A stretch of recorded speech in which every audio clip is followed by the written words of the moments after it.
I love Mohammed poster आणि त्यानंतर रांगोळीवरून अहिल्यानगरमध्ये राडा झाला। आतापर्यंत 200 जणांवर गुन्हे दाखल झाले तर 32 जणांना अटक करण्यात आली। तर दुसरीकडे अहिल्यानगरमधील आजची ओवेसींची सभा जी आहे ती पुढे ढकलण्यात आली। पाहूया।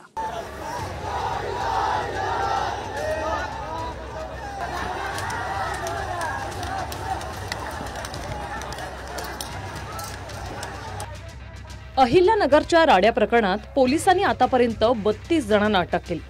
जवळपास 200 जणांवर गुन्हा दाखल करण्यात आला। तर सीसीटीव्ही फुटेज पाहून दगडफेक करणाऱ्यांचा शोध सुरू आहे।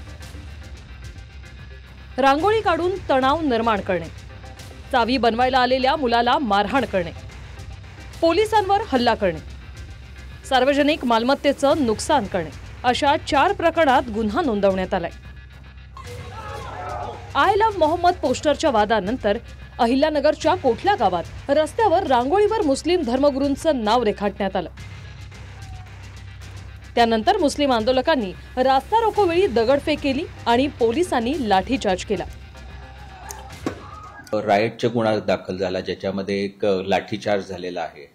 तर त्या ठिकाणी एकूण 39 लोकांची नावं आहेत एफआयआर मध्ये आणि साधारणतः आणखी 100 ते 150 लोक असे या पद्धतीनं तोफखाना पोलीस ठाण्यामध्ये सरकारी नोकरावरती हमला आणि पब्लिक प्रॉपर्टीला नुकसान अशा पद्धतीचा गुन्हा नोंद झालेला आहे। आणि त्यामध्ये आतापर्यंत 29 लोकांना जे आहे ते अरेस्ट केलेले आहेत। 3 जे आहेत तर त्यामध्ये आणखी +3 मायनर आहेत। अशा पद्धतीने एकंदरीत कारवाई काल झालेली आहे। अहिल्यानगरच्या घटनेवरून सुप्रिया सुळेंनी नाव न घेता अप्रत्यक्षपणे अजित पवारांच्या राष्ट्रवादीचे आमदार संग्राम जगतापांवर निशाणा साधला।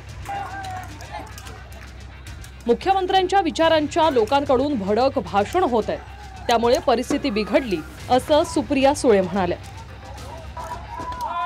आणि माझी महाराष्ट्राच्या माननीय मुख्यमंत्र्यांना विनंती आहे की त्या अहिल्यानगरमध्ये सातत्याने या गोष्टी का घडतात, कोण अशी स्टेटमेंट्स तिथे करतंय, का हे सातत्यानं ते होम मिनिस्टर आहेत आणि त्यांच्याच विचाराच्या लोकांमध्ये आज भडक भाषणं करून शांत महाराष्ट्रामध्ये अहिल्यानगरमध्ये सातत्याने या गोष्टी येतात, याची जबाबदार कोण आहे? राजकीय वास आहे सगळा। शेवटी ते काही व्यक्ती काही साधू संत नाही आहे, ते राजकीय माणसं आहे। ते राजकीय आरोप स्वतःच्या बचावाकरता हा राजकीय आरोप सुरू झालेला आहे। पण याच्यामध्ये कुठलंही तथ्य नाही। उलट त्यांनी त्या गोष्टीची चौकशी केली पाहिजे।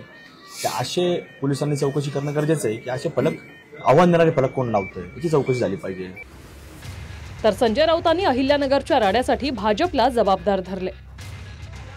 भाजपच्याच उपकंपन्यांकडून दंगली घडवल्याचा प्रयत्न असल्याचं राऊतांनी म्हटलंय।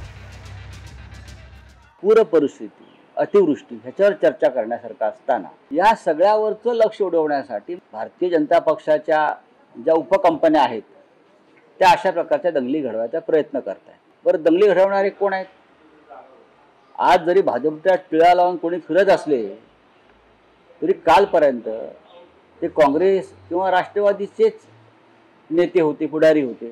हे बाडगे जे आहेत, बाडगे हिंदुत्ववादी, बाडगे खरं तर दंगेखोरांना फटकावलं आणि संजय राऊत यांना लागतंय। पोलिसांनी दंगेखोरांना मारले तर संजय राऊत यांची एवढं दुखायची काय गरज आहे? संजय राऊत फटके दंगेखोरावर बसले आणि मार संजय राऊत तुम्हाला लागलेला आहे, तुम्हाला एवढं का दुखतंय? इकडे अहिल्यानगरमध्ये होणारी ओवेसींची सभा पुढे ढकलण्यात आली। कालच्या इचलकरंजीतल्या सभेनंतर अहिल्यानगरमध्ये ओवेसींची सभा होती।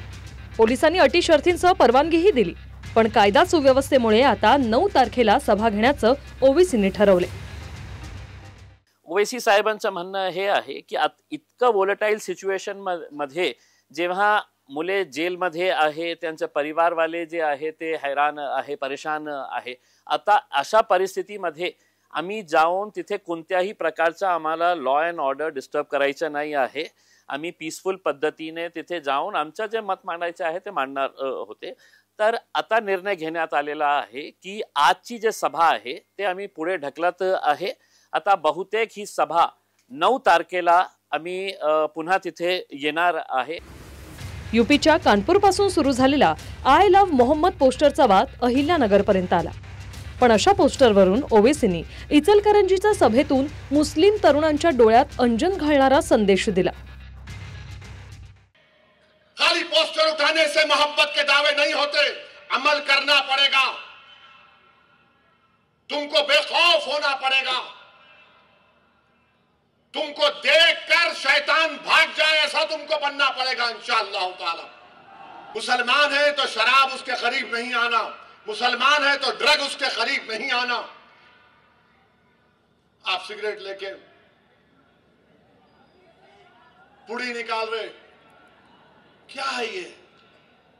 अरे बाबा, तुम सेहतमंद रहना, तुम कौम का मुस्तकबिल हो। नौजवानों, अपने बाप के मरने के बाद जायदाद पे लड़ते क्यों हो?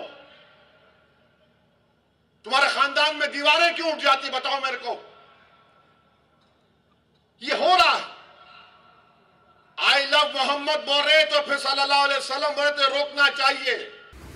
आय लव्ह मोहम्मद पोस्टर नंतर आय लव्ह महादेवचेही पोस्टर झळकले। आता पोस्टरचा वाद दगडफेक आणि लाठीचार्ज पर्यंत आला। कुणाल जायकर, TV9 मराठी, अहिल्यानगर।